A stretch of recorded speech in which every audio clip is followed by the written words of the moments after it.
Now that we have some more complicated logarithmic functions, it's going to help to go back to those laws of logs we looked at in 7.1 before we try to take the derivative.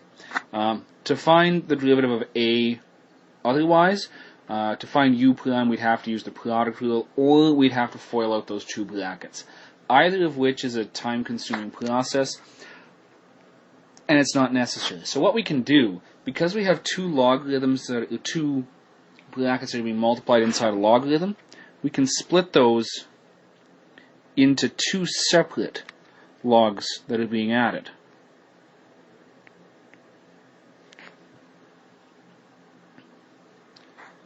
Now that we have two separate logs, we can take the derivative of the first one and take the derivative of the second one. So then the derivative for the first one, u prime on top, that would be 3, u on the bottom, 3x plus 2.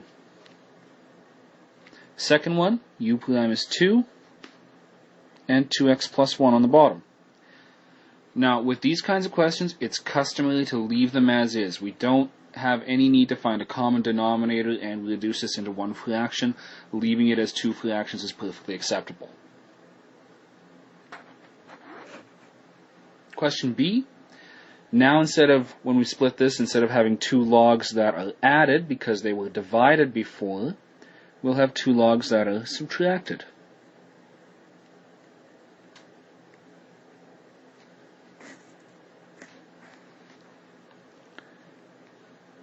So now that we go to find the derivative, u prime on top, that's 10x, u on the bottom, that's 5x squared.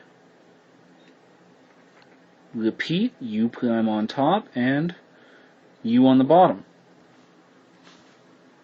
Now the difference here with b is that we can actually simplify this first fraction. So 10x over 5x squared is going to simplify to 2 over x. Second one we can't factor anything out of the bottom, so it's going to stay as is.